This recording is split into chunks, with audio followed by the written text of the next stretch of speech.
each of the following papers, Hindi and English versions, under Article 281 of the Constitution, report for 2026 to 2031, Volume 1, main report of the 16th Finance Commission. 2. Report for 2026-2031, Volume 2, annexures of the 16th Finance Commission. Number 3. Explanatory memorandum as to the action taken on the recommendations contained in the above report. Item number 2, माननीय वित्त मंत्री Nirmala Sitharaman ji.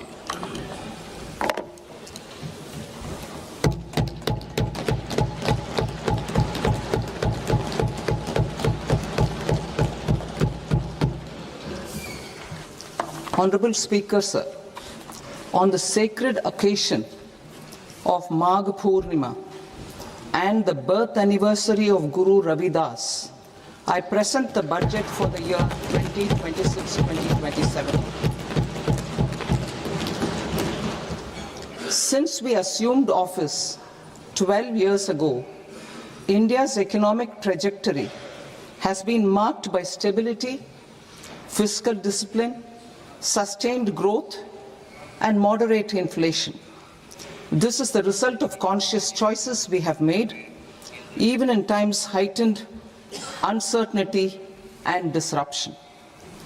Our government, led by Honorable Prime Minister Modi, has decisively and consistently chosen action over ambivalence, reform over rhetoric, and people over populism. We have pursued far-reaching structural reforms, fiscal prudence and monetary stability, whilst maintaining a strong thrust on public investment. Keeping Atmanirbharta as a lodestar, we have built domestic manufacturing capacity, energy security, and reduced critical import dependencies. Simultaneously, we have ensured that citizens benefit from every action of the government, undertaking reforms to support employment generation, agricultural productivity, household purchasing power, and universal services to people. These measures have delivered a high growth rate of around 7% and helped us make substantial strides in poverty reduction and improvement in the lives of our people. Today, we face an external environment in which trade and multilateralism are imperiled and access to resources and supply chains are disrupted. New technologies are transforming production systems while sharply increasing demands on water, energy, and critical minerals. India will continue to take confident steps towards Vikasit Bharat, balancing ambition with inclusion. As a growing economy with expanding trade and capital needs, India must also remain deeply integrated with global markets, exporting more and attracting stable long-term investment. As I begin Part A, I want to express my gratitude to the people for standing firmly with us as we forge our way together towards becoming one of the largest economies of the world.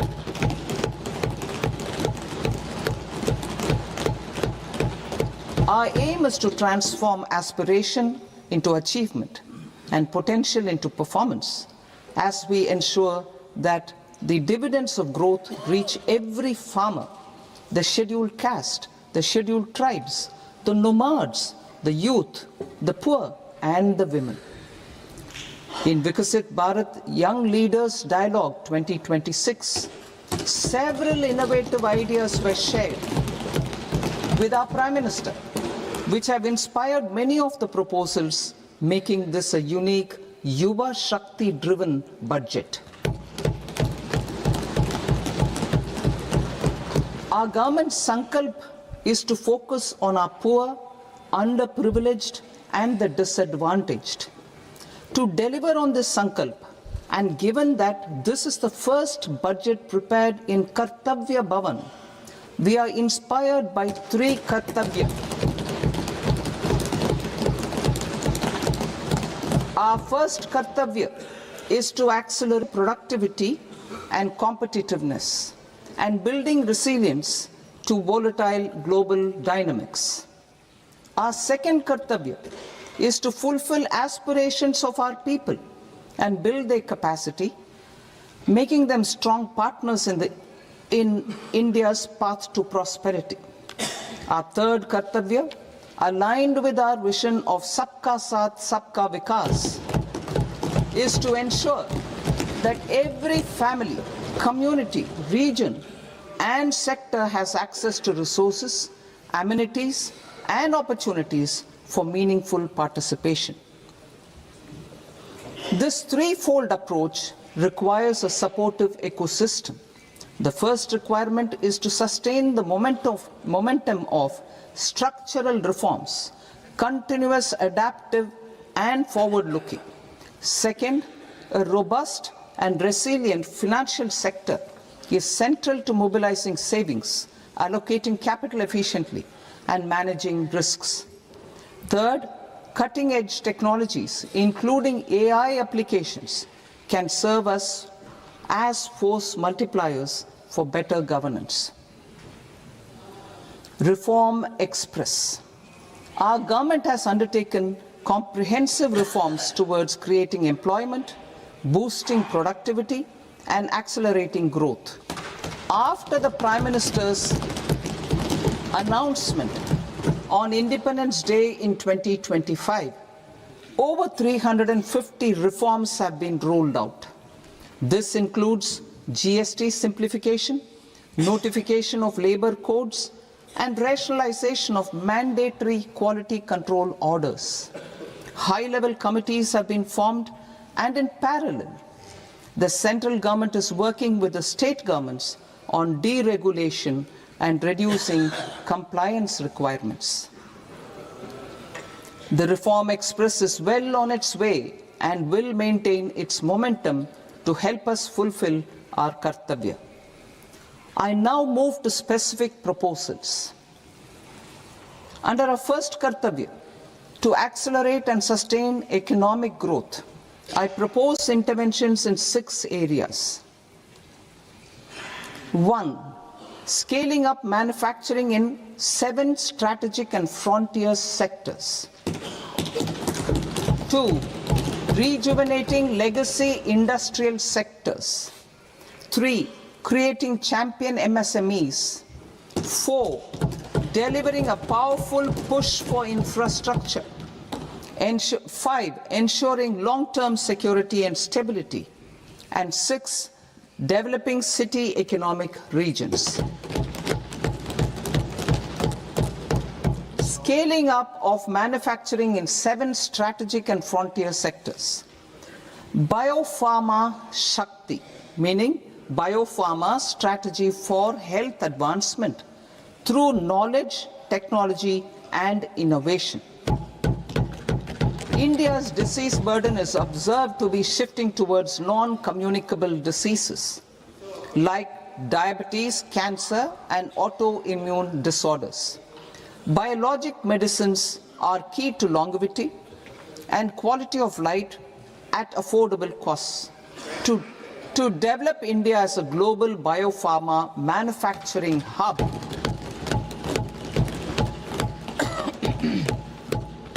I propose the Biopharma Shakti with an outlay of 10,000 crores over the next 5 years.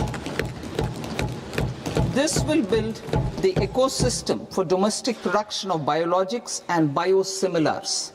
The strategy will include a biopharma-focused network with 3 new national institutes of pharmaceutical education and research, popularly known as NIPERs, and upgrading 7 existing ones. It will also create a network of 1,000 accredited India clinical trials sites. We propose to strengthen the Central Drug Standard Control Organization to meet global standards and approve timeframes through approval timeframes through a dedicated scientific review cadre and specialists. India's semiconductor mission 1.0 expanded India's semiconductor sector capabilities. Building on this, we will launch ISM 2.0 to produce equipment and materials, design full-stack Indian IP, and fortify supply chains. We will also focus on industry-led research and training centers to develop technology and skilled workforce. The Electronics Components Manufacturing Scheme, launched in April 2025 with an outlay of 22,919 crores, already has investment commitments at double the targets. We propose to increase the outlay to 40,000 crores to capitalize on this momentum.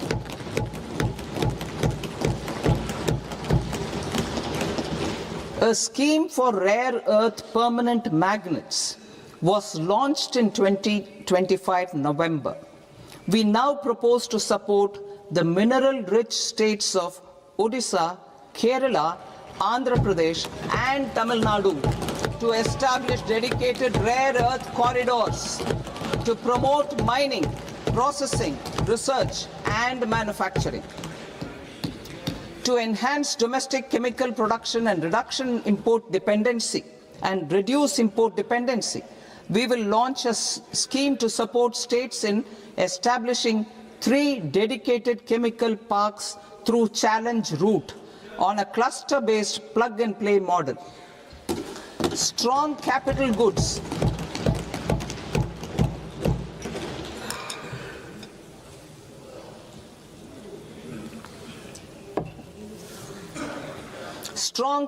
goods capability is a determinant of productivity and quality across different sectors. Towards building this capacity, I propose the following.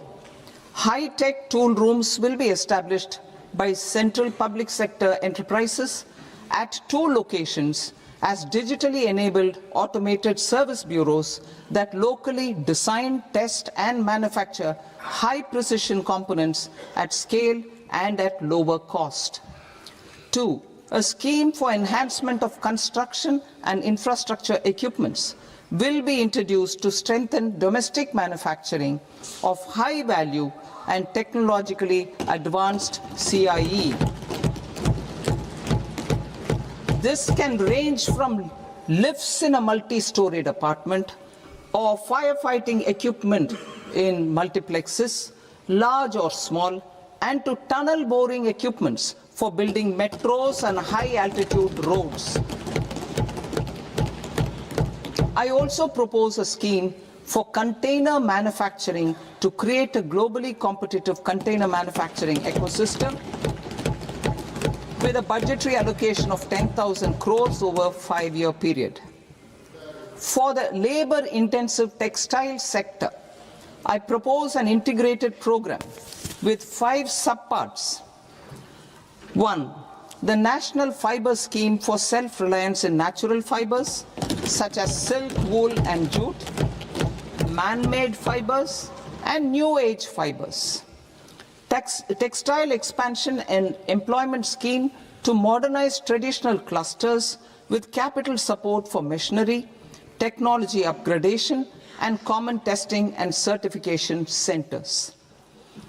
3. The National Handloom and Handicraft Program to integrate and strengthen existing schemes and ensure targeted support for weavers and artisans. Tex Eco Initiative to promote globally competitive and sustainable textiles and apparels. Samarth 2.0 to modernize the upgrade the textile skilling ecosystem through collaboration with industry and academic institutions. Further, I propose to set up mega textile parks in challenge mode. They can also focus on bringing value addition to technical textiles. I propose to launch the Mahatma Gandhi Gram Swaraj initiative to strengthen khadi, handloom, and handicrafts. This will help in global market linkage and branding. It will streamline and support training, skilling, quality of process and production. This will benefit our weavers, village industries, one district, one product ODOP initiative, and also our rural youth. India has the potential to emerge as a global hub for high quality, affordable sports goods. I propose a dedicated initiative for sports goods that will promote manufacturing, research, and innovation in equipment design as well as material sciences. Rejuvenation of legacy industrial clusters. I propose to introduce a scheme to revive 200 legacy industrial clusters to improve their cost competitiveness and efficiency through infrastructure and technology upgradation. Creating champion SMEs and supporting micro enterprises. Recognizing MSMEs as a vital engine of growth, I propose a three-pronged approach to help them grow as champions. Equity support. I propose to introduce a dedicated 10,000 crores SME growth fund to create future champions, incentivizing enterprises based on select criteria. I also propose to top up the Self-Reliant India Fund set up in 2021 with 2,000 crores to continue support to micro enterprises and maintain their access to risk capital. Liquidity support. With TREDS, more than 7 lakh crore has been made available to MSMEs. To leverage its full potential, I propose 4 measures. 1. Mandate TREDS as the transaction settlement platform for all purchases from MSMEs by CPSEs, serving as a benchmark for other corporates. 2. Introduce a credit guarantee support mechanism through CGTMSE for invoice discounting on TREDS platform. 3. Link GEM with TREDS for sharing information with financiers about government purchases from MSMEs, encouraging cheaper and quicker financing. 4. Introduce TREDS receivables as asset-backed securities, helping develop a secondary market, enhancing liquidity and settlement of transactions. Professional support. Government will facilitate professional institutions such as the ICAI, ICSI, ICMAI to design short-term modular courses and practical tools to develop a cadre of corporate mitras, especially in Tier 2 and Tier 3 towns. These accredited para-professionals will help MSMEs meet compliance requirements at affordable costs. Infrastructure. During this past decade, our government has undertaken several initiatives for large-scale enhancement of public infrastructure, including through new financing instruments such as Infrastructure Investment Trust in WITS and Real Estate Investment Trust REITs, and institutions like NIIF and NABFID. We shall continue to focus on developing infrastructure in cities with over 5 lakh population, that is Tier 2, Tier 3 cities, which have expanded to become growth centers. Public capital expenditure has increased manifold from 2 lakh crore in 2014-15 to an allocation of 11.2 lakh crore in BE 25-26. In this coming year, that is financial year 2026-27, I propose to increase it to 12.2 lakh crores to continue the momentum. to strengthen the confidence of private developers regarding risks during infrastructure development and construction phase, I propose to set up an infrastructure risk guarantee fund to provide prudentially calibrated partial credit guarantee to lenders. Over the years, RITES have emerged as a successful instrument for asset monetization. I propose to accelerate recycling of significant real estate assets of the CPSEs through the setting up of dedicated RITES. To promote environmentally sustainable movement of cargo, I propose to 1. Establish new dedicated freight corridors connecting Dankuni in the east to Surat in the west.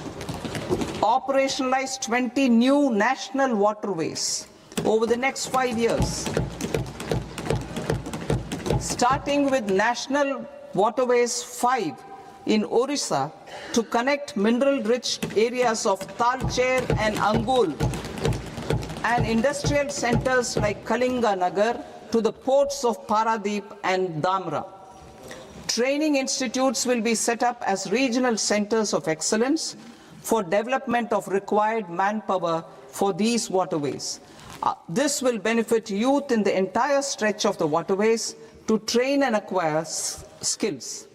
Further, a ship repair ecosystem catering to inland waterways will also be set up at Varanasi and Patna.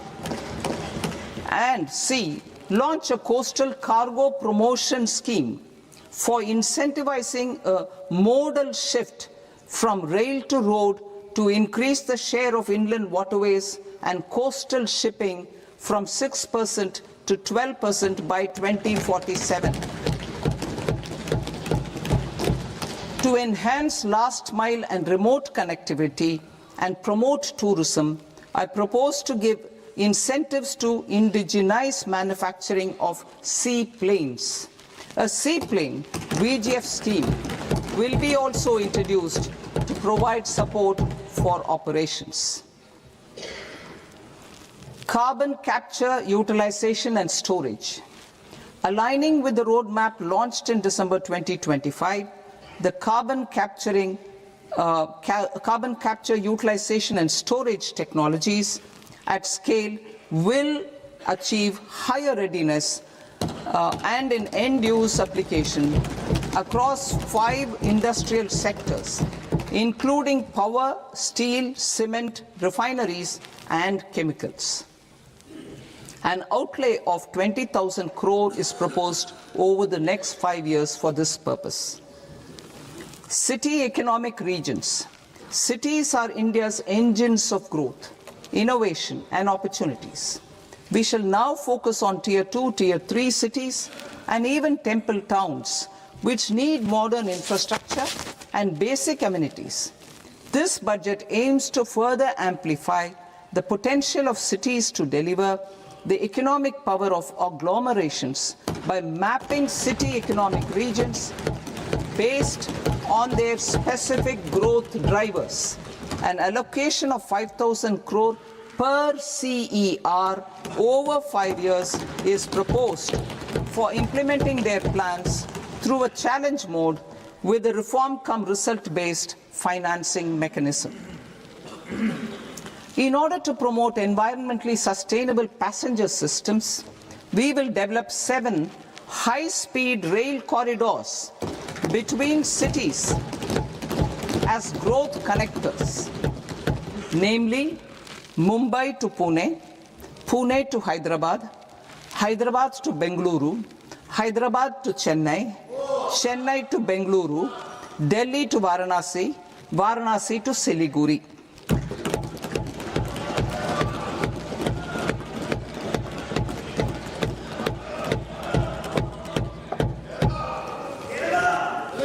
Financial sector. The Indian banking sector today is characterized by strong balance sheet, historic highs in profitability, improved asset quality, and coverage exceeding 98% of villages in the country. At this juncture, we are well placed to futuristically evaluate the measures needed to continue on the path of reform-led growth of this sector. I propose setting up a high-level committee on banking for Vikasit Bharat. High-level committee on banking for Vikasit Bharat to comprehensively review the sector and align it with India's next phase of growth, while safeguarding financial stability, inclusion, and consumer protection.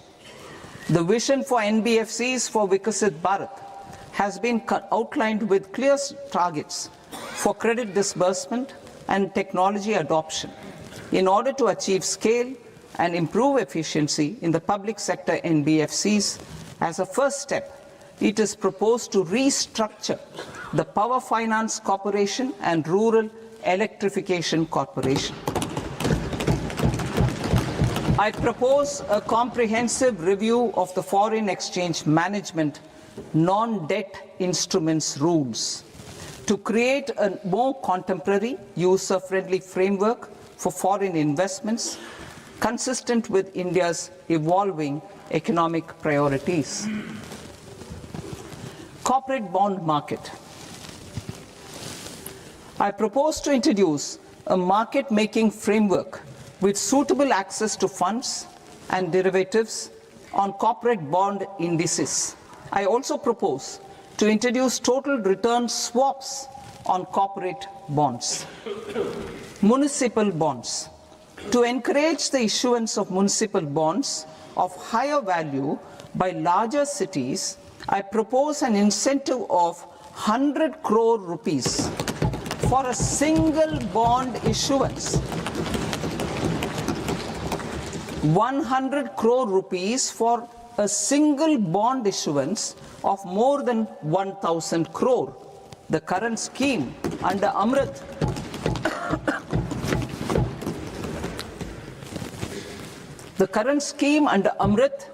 which incentivizes issuances up to 200 crores only, will also continue to support smaller and medium towns. That will also continue to support the smaller and medium towns. Ease of doing business. Individual persons resident outside India, PROI, will be permitted to invest in equity instruments of listed Indian companies through the portfolio investment scheme. It is also proposed to increase the investment limit for an individual PROI under the scheme from 5% to 10%, with an overall investment limit for all individual PROIs to 24% from the current 10%. Emerging technologies including AI. 21st century is technology driven. Adoption of technology is for the benefit of all people. Farmers in the field, women in STEM, youth keen to upskill, and Divyangjan to access newer opportunities. The government has taken several steps to support new technologies through AI Mission, National Quantum Mission, Anusandhan National Research Fund, and Research and Development and Innovation Fund. Our second kartavya is to fulfill aspirations and build capacities. Close to 25 crore individuals have come out of multi-dimensional poverty through a decade of our government's sustained and reform-oriented efforts.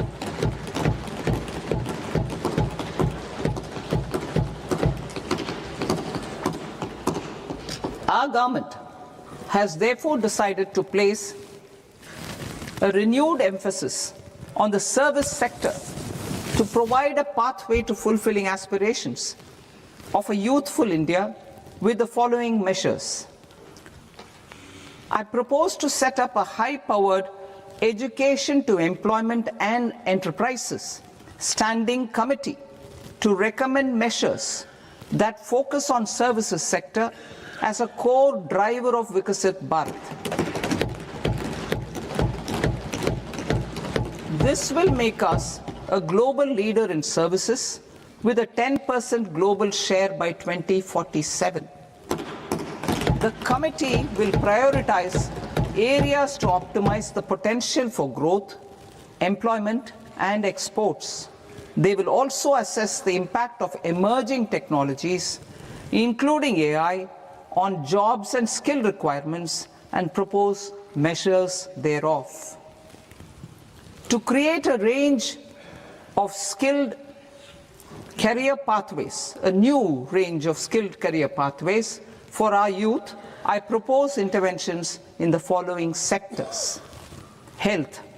Existing institutions for allied health professionals will be upgraded and new AHP institutions established in private and government sectors. This will cover 10 selected disciplines, including optometry, radiology, anesthesia, OT technology, applied psychology and behavioral health, and add 1 lakh AHPs over the next 5 years. A strong care system covering geriatric and allied care services will be built. A variety of NSQF aligned programs will be developed to train multi-skilled caregivers, combining core care and allied skills such as wellness, yoga, and operation of medical assistive devices. In the coming year, 1.5 lakh caregivers will be trained.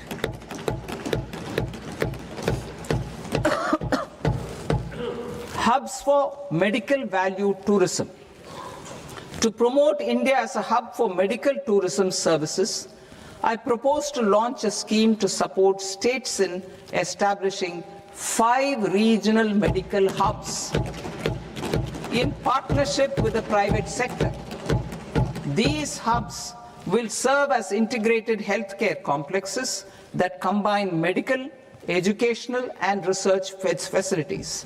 They will have Ayush centers, medical value tourism facilitation centers, and infrastructure for diagnostics, post-care, and rehabilitation.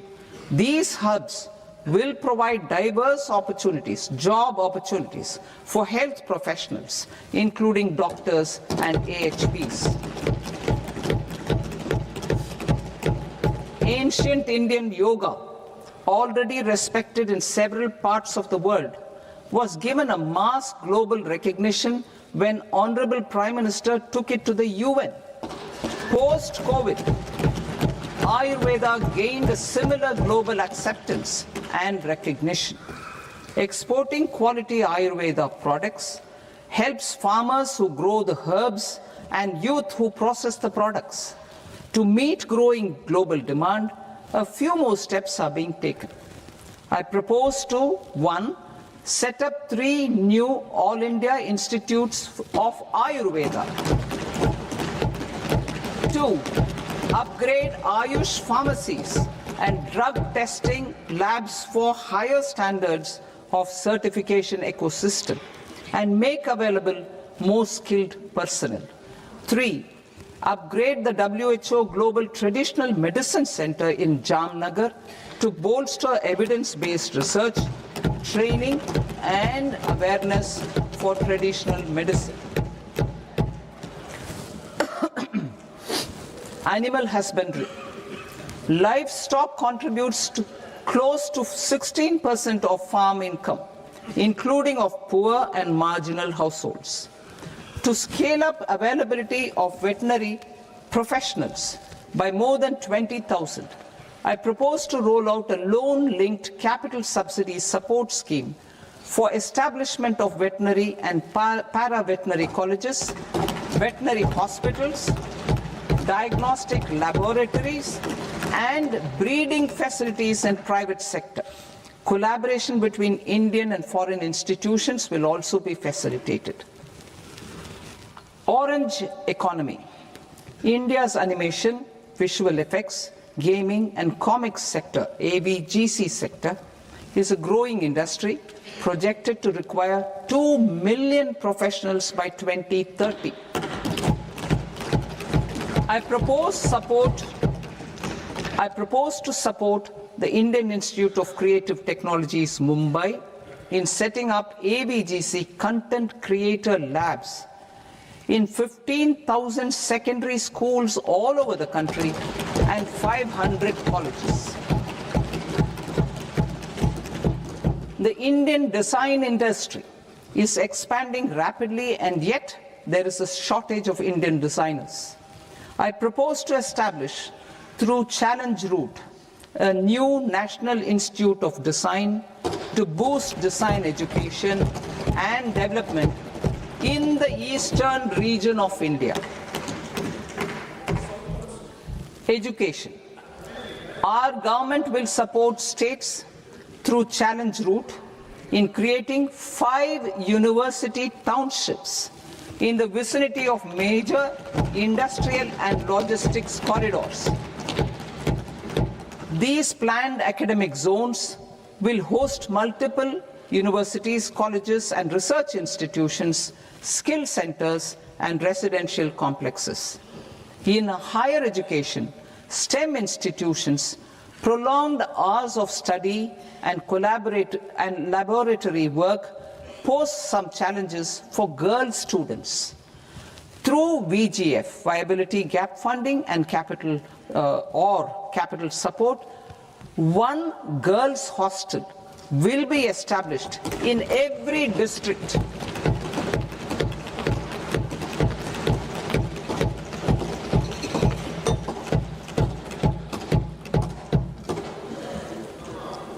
To promote astrophysics and astronomy via immersive experiences.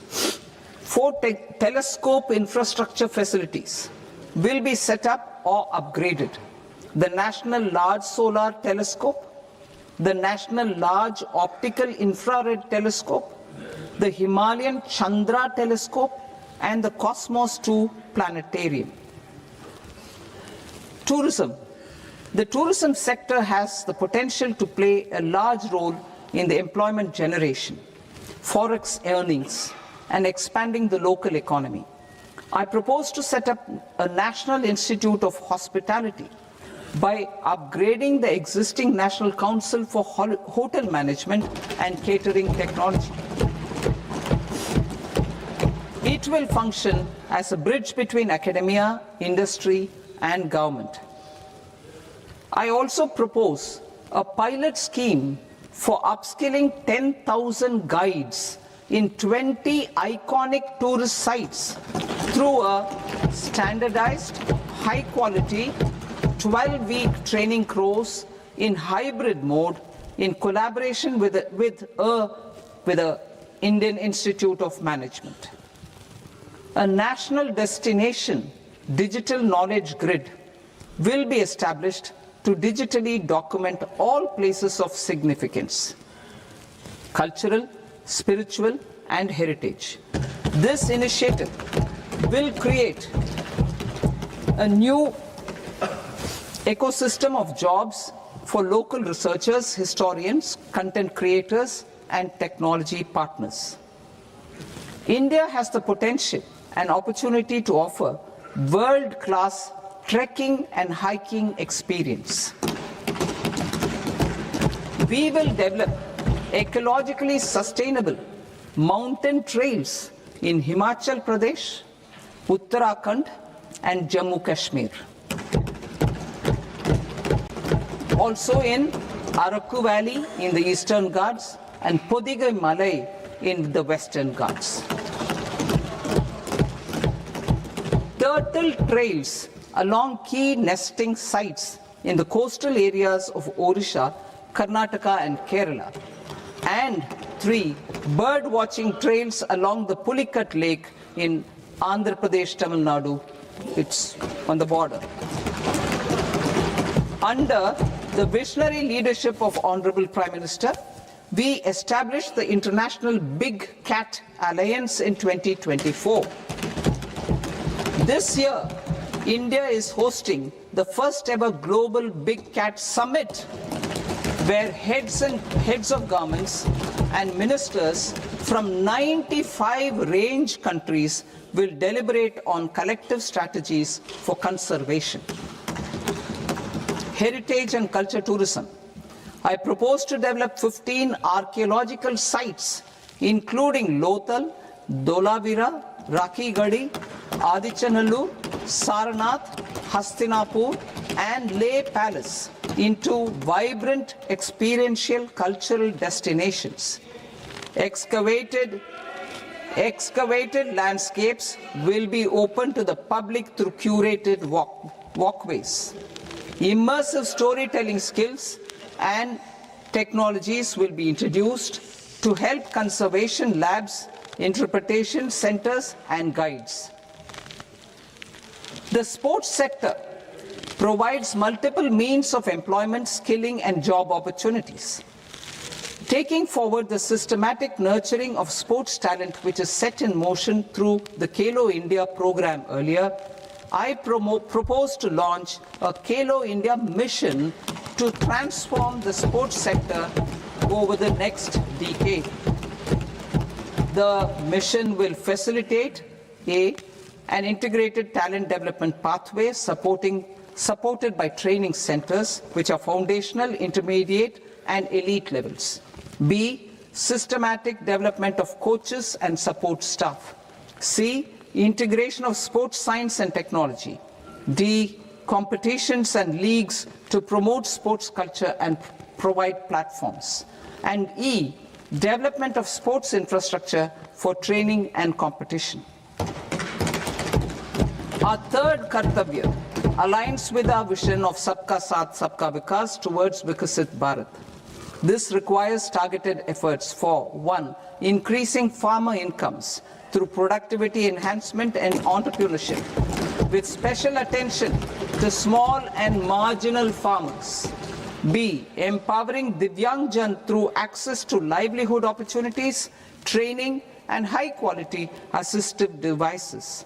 C. Empowering the vulnerable to access mental health and trauma care. D. Focus on the Purvodaya states and the Northeast region to accelerate development and employment opportunities. Fisheries. We will undertake initiatives for integrated development of 500 reservoirs and Amrit Sarovars. 2. Strengthen the fisheries value chain in coastal areas and enable market linkages involving startups and women-led groups together with fish farmer producer organizations. Animal husbandry. To provide quality employment opportunities in rural and peri-urban areas, we will support the animal husbandry sector in entrepreneurship development through A. A credit-linked subsidy program. B. Scaling up and modernization of livestock enterprises. C. Enhanced creation of livestock, dairy, and poultry. Enhanced creation of livestock, dairy, and poultry-focused integrated value chains. And D. Encourage creation of livestock farmer-producer organizations. High-value agriculture. To diversify farm outputs, increase productivity, enhance farmers' incomes, and create new employment opportunities, we will support high-value crops such as coconut, sandalwood, cocoa, cashew in the coastal areas, agar trees in northeast, and nuts such as almonds, walnuts, and pine nuts in our hilly regions. All of them will be supported. India is the world's largest producer of coconuts. About 30 million people, including nearly 10 million farmers, depend on coconuts for their livelihood. To further enhance competitiveness in coconut production, I propose a coconut promotion scheme to increase production and enhance productivity through various interventions, including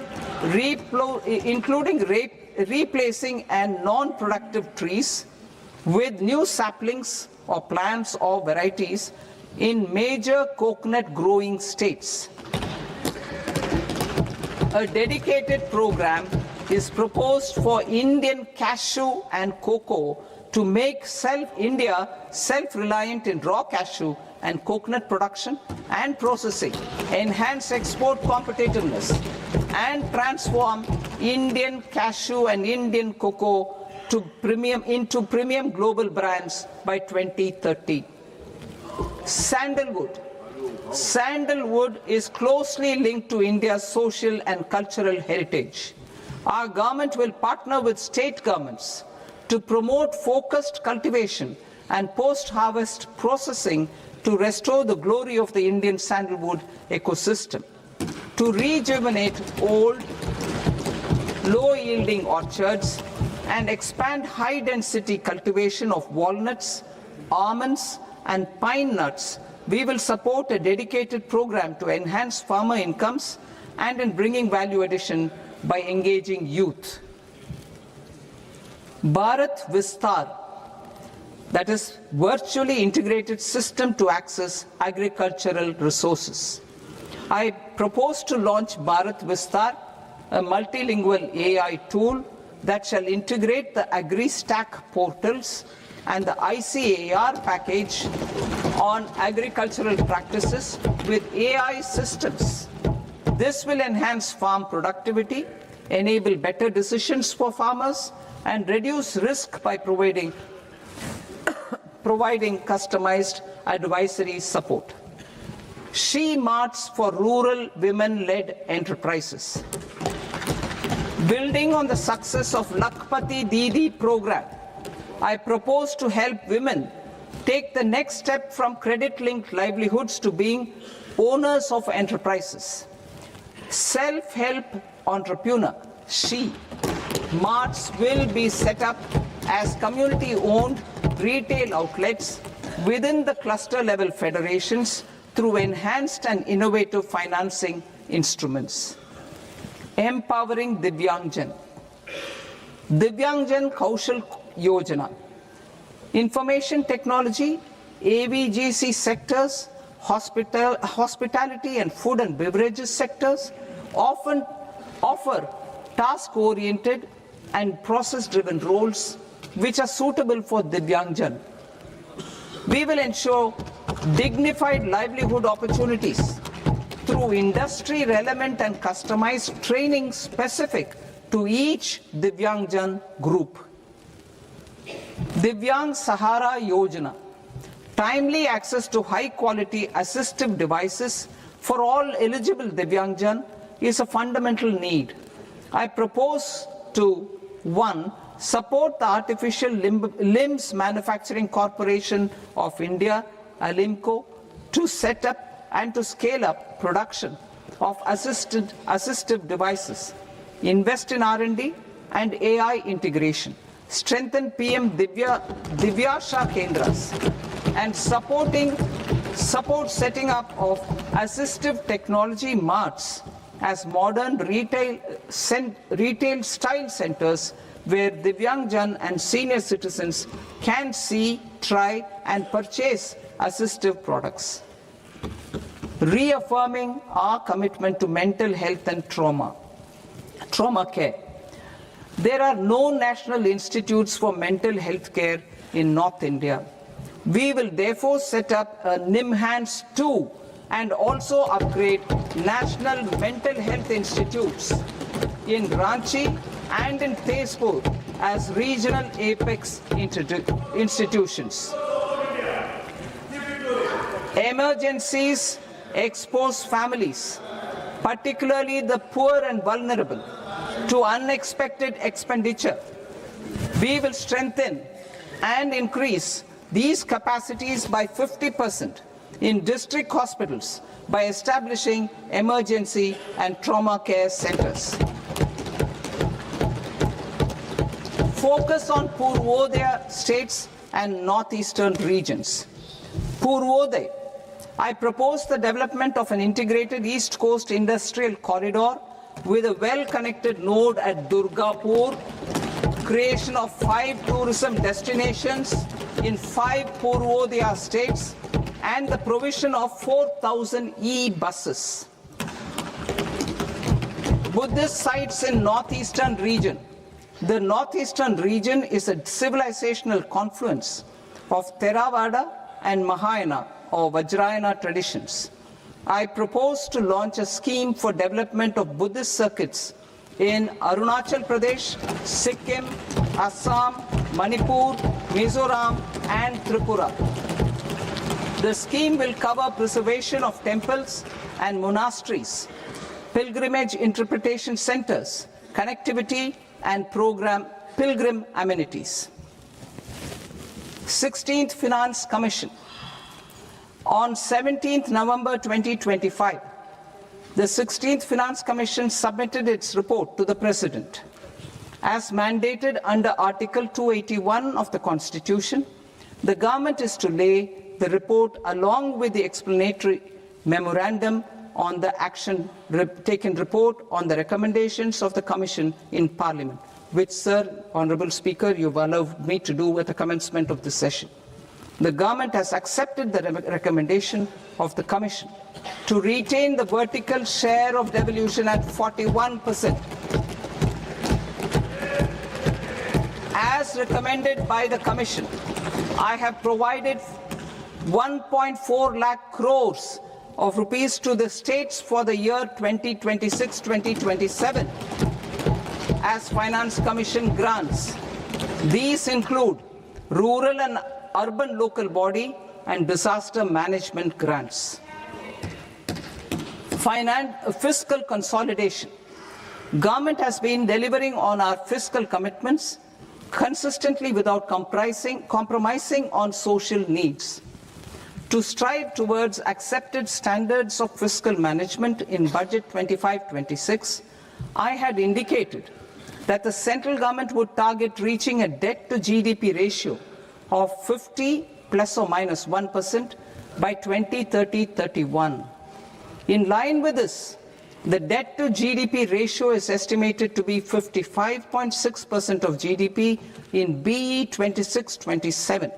compared to 56.1% of GDP in RE 25-26. A declining debt to GDP ratio will gradually free up resources for priority sector lending and expenditure by reducing the outgo on interest payments. One of the main operational instruments for debt targeting is the fiscal deficit. I am happy to inform this august House that I fulfilled my commitment made in 2021-2022 to reduce fiscal deficit below 4.5% of GDP by 25-26. In RE 25-26, the fiscal deficit has been estimated at par with BE of 2025-26 at 4.4% of GDP. In line with the new fiscal prudence path of debt consolidation, the fiscal deficit in BE 26-27 is estimated to be 4.3% of the GDP.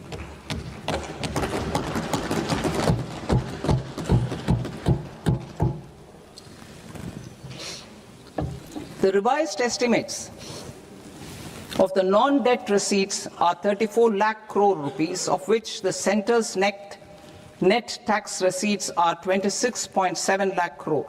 The revised estimate of the total expenditure is 49.6 lakh crore rupees, of which the capital expenditure is about 11 lakh crores. Budget estimates 2026 to 2027.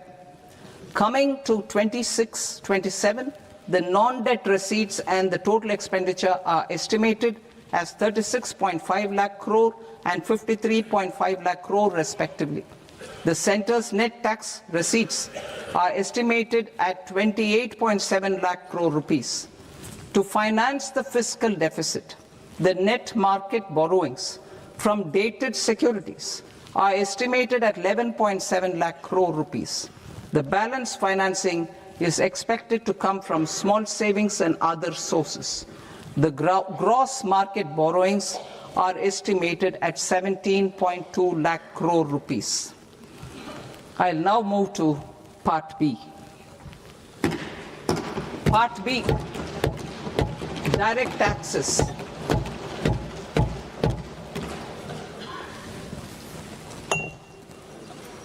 Honorable Speaker, sir, I now present my proposals on direct taxes. New Income Tax Act. In July 2024, I announced a comprehensive review of the Income Tax Act 1961. This was completed in a record time, and the Income Tax Act 2025 will come into effect from 1st April 2026.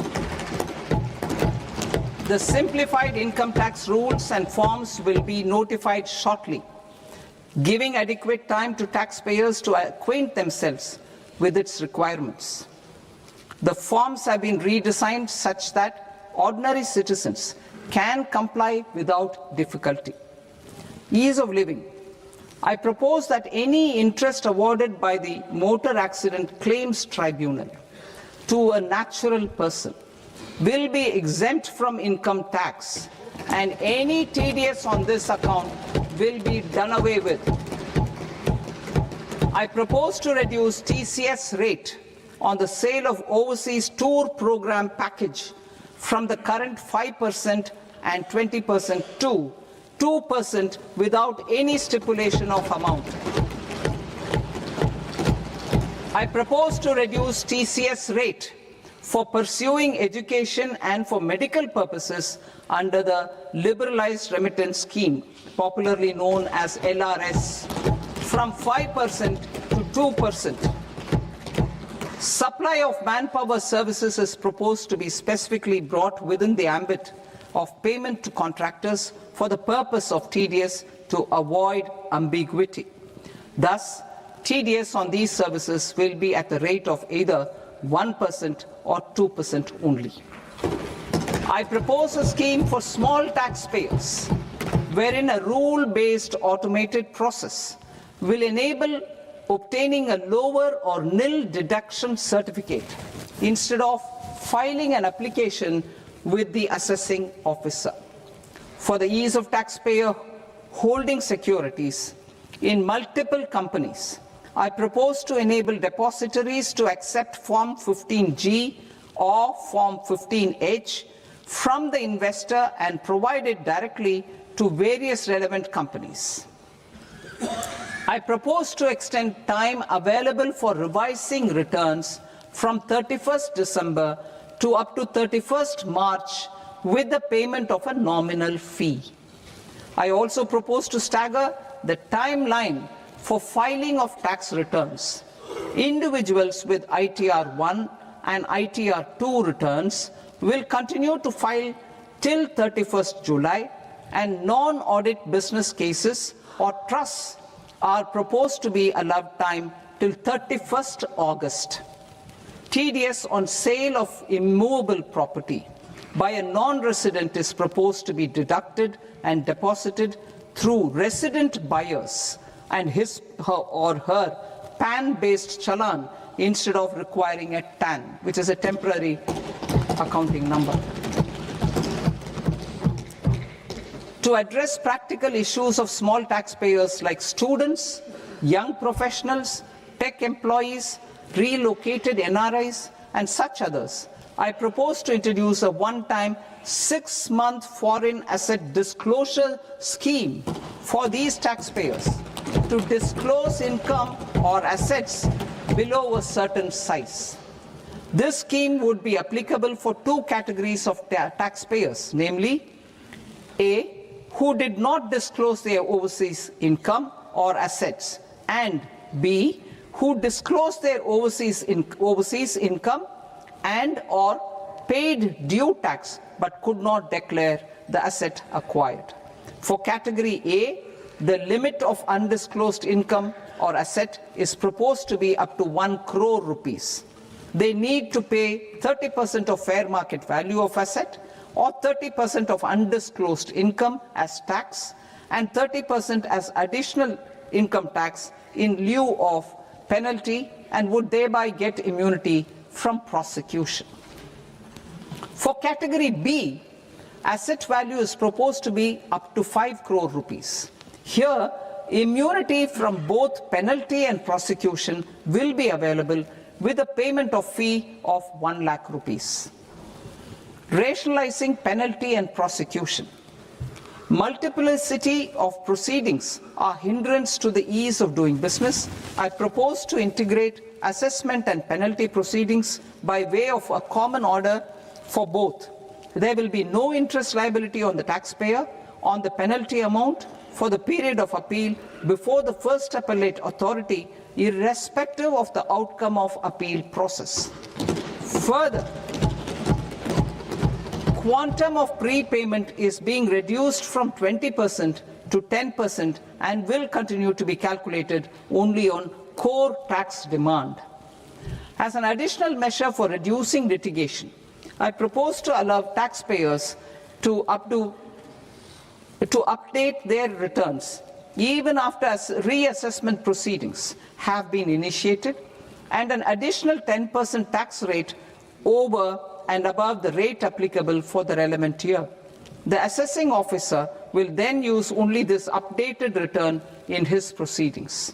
There is already a framework for immunity from penalty and prosecution in the cases of underreporting. I propose to apply this framework for immunity to misreporting too. However, in such a case, the taxpayer will need to pay 100% of the tax amount as an additional income tax over and above the tax and interest due. Penalties for certain technical defaults, such as failure to get accounts audited, non-furnishing of transfer pricing audit report, and default in furnishing statement for financial transactions are proposed to be converted into fee.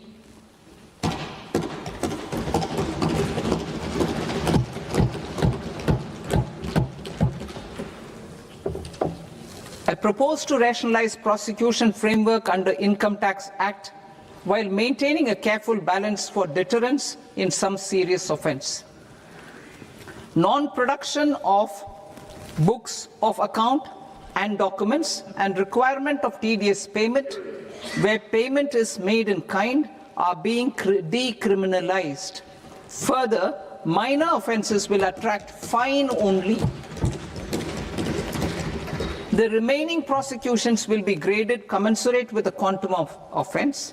They will entail only simple imprisonment with maximum imprisonment reduced to 2 years and power to courts to convert even those into fines. There is no penalty. There is no penalty presently for non-disclosure of non-immovable foreign assets with aggregate value less than 20 lakh rupees. I propose to also provide them with immunity from prosecution with retrospective effect from 1/10/2024.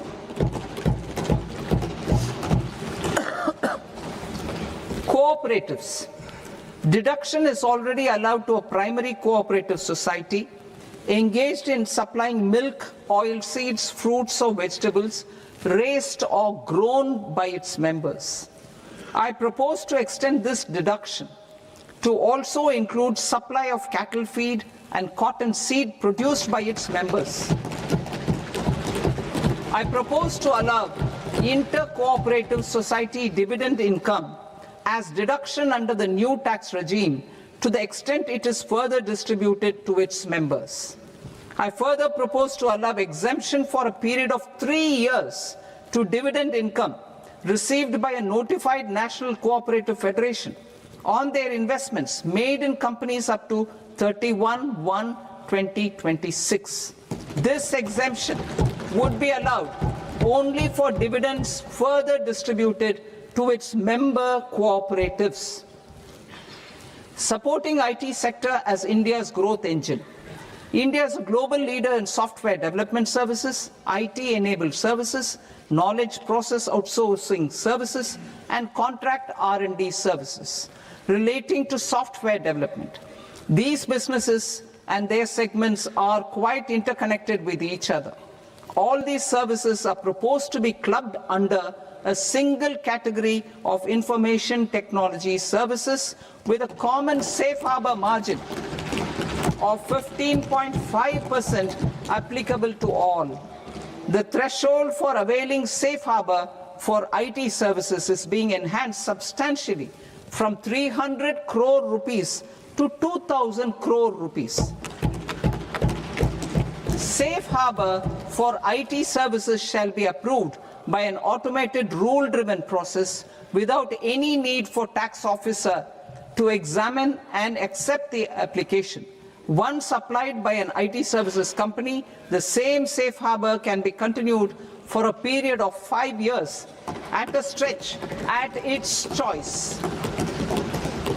For IT services companies who want to conclude advanced pricing agreement, APA, I propose to fast-track unilateral APA process for IT services and endeavor to conclude it within a period of 2 years. The period of 2 years can be extended by a further period of 6 months on taxpayers' request. I propose to extend the facility of modified returns available to the entity entering APA to its associated entities also. Attracting global business and investment. Recognizing the need to enable critical infrastructure and boost investment in data centers, I propose to provide tax holiday till 2047 to any foreign company that provides cloud services to customers globally by using data center services from India. It will, however, need to provide services to Indian customers through an Indian reseller entity. I also propose to provide a safe harbor of 15% on cost in case the company providing data center services from India is a related entity. To harness the efficiency of just-in-time logistics for electronic manufacturing, I propose to provide safe harbor to non-residents for component warehousing in a bonded warehouse at a profit margin of 2% of the invoice value. The resultant tax of about 0.7% will be much lower than in competing jurisdictions. To provide fillip to toll manufacturing in India, I propose to provide exemption from income tax for 5 years to any non-resident who provides capital goods, equipment, or tooling to any toll manufacturer in a bonded zone. To encourage vast pool of global talent to work in India for a longer period of time, I propose to provide exemption to global, non-India sourced income of a non-resident expert for a stay period of 5 years under notified schemes. I propose to provide exemption from minimum alternate tax, the MAT, to all non-residents who pay tax on presumptive basis. Tax administration. I propose to constitute a joint committee of Ministry of Corporate Affairs and Central Board of Direct Taxes for incorporating the requirements of income computation and disclosure standards, the ICDS, in the Indian Accounting Standards, IND AS itself. Separate accounting requirement based on ICDS will be done away with from the tax year 27-28. To support Prime Minister Modi's vision of homegrown accounting and advisory firms to become global leaders, I propose to rationalize the definition of accountant for the purposes of safe harbor rules. Other tax proposals.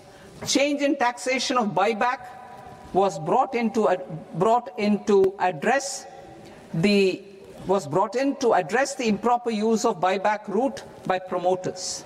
In the interest of minority shareholders, I propose to tax buyback for all types of shareholders as capital gains. However, to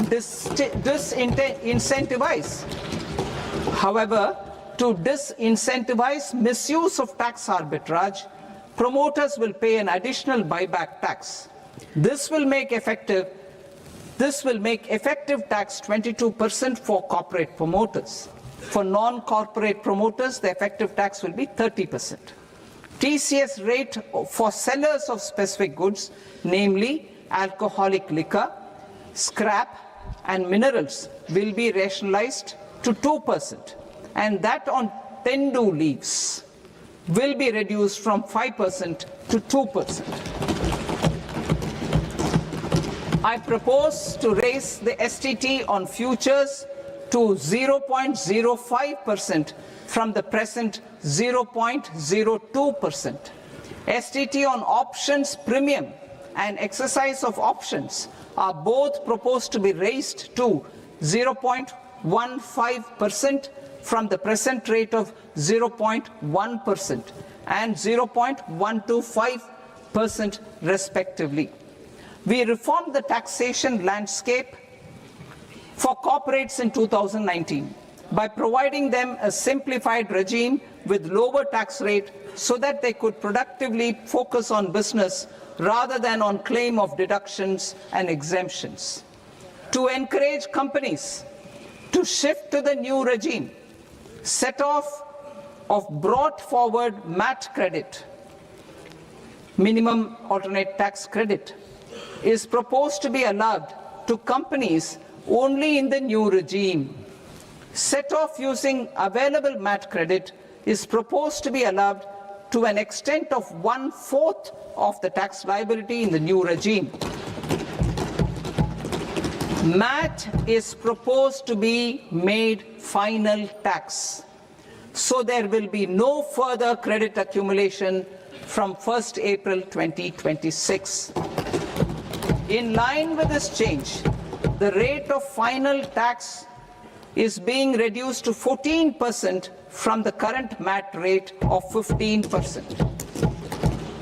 The brought forward MAT credit of taxpayers accumulated till 30th March 2026 will continue to be available to them for set-off as above.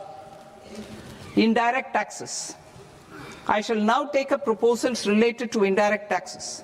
My proposals for customs and central excise aim to further simplify the tariff structure, support domestic manufacturing, promote export competitiveness, and correct inversion in duty. To continue weeding out long-continuing customs duty exemptions, I propose to remove certain exemptions on items which are being manufactured in India or where the imports are negligible.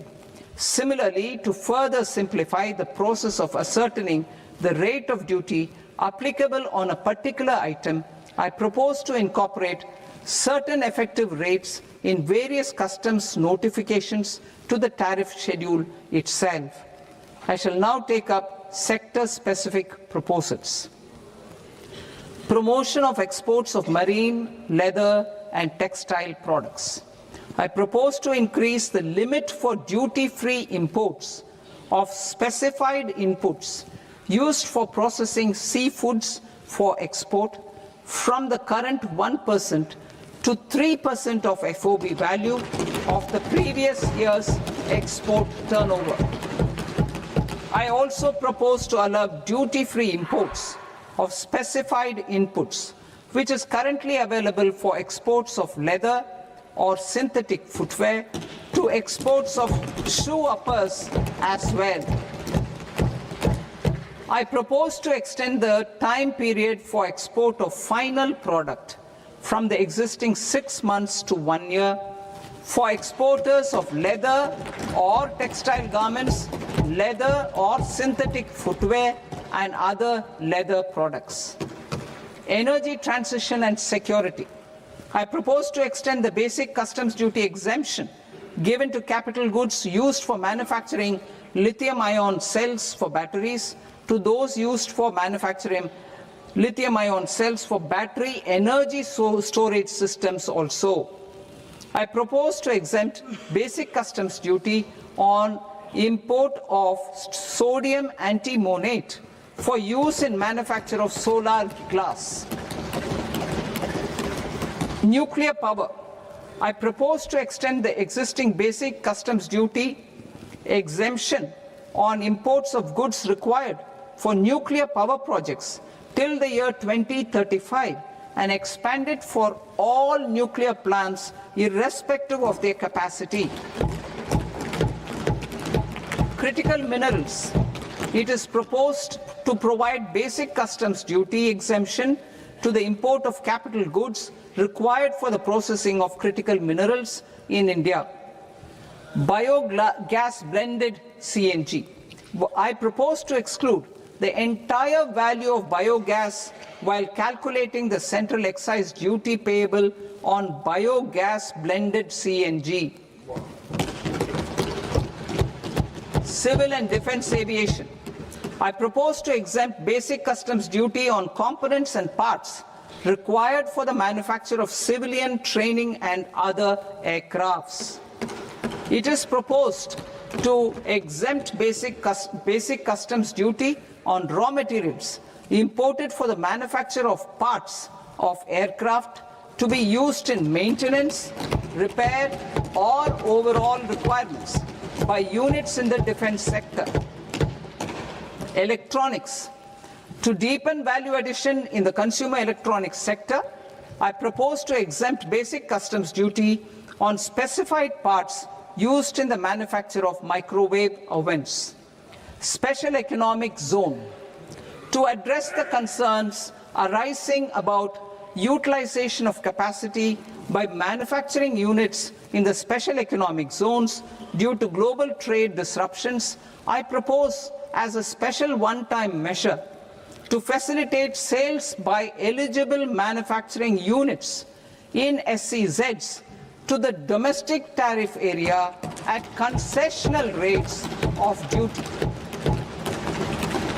The quantity of such sales will be limited to a prescribed proportion of their exports. Necessary regulatory changes will be undertaken to operationalize the measures while ensuring level playing field for the units working in the DTA. Ease of living. To rationalize the customs duty structure for goods imported for personal use, I propose to reduce the tariff rate on all dutiable goods imported for personal use from 20% to 10%. To provide relief to patients, particularly those suffering from cancer, I propose to exempt basic customs duty on 17 drugs or medicines. I propose also to add 7 more rare diseases for the purposes of exempting import duties on personal imports of drugs, medicines, and food for special medical purposes used in their treatment. Customs process. India's role and share in the global trade is poised for a major leap in line with our ambition and journey towards Vikasit Bharat. In this regard, I propose many measures for custom processes to have minimal intervention for smoother and faster movement of goods and greater certainty to the trade. Trust-based systems.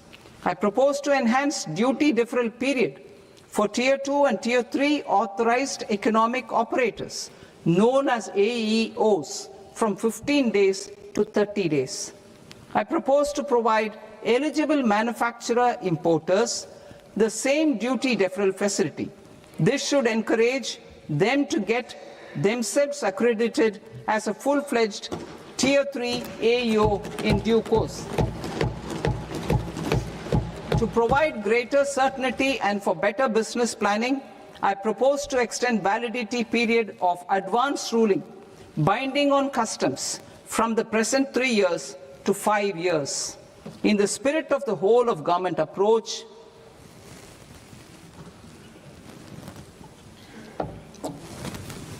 government agencies will be encouraged to leverage AEO accreditation for preferential treatment in clearing their cargo. Regular importers with trusted long-standing supply chains will be recognized in the risk system so that the need for verification of their cargo every time can be minimized. Export cargo using electronic sealing. Export cargo using electronic sealing will be provided through clearance from the factory premises to the ship. For import of goods not needing any compliance, filing of bill of entry by a trusted importer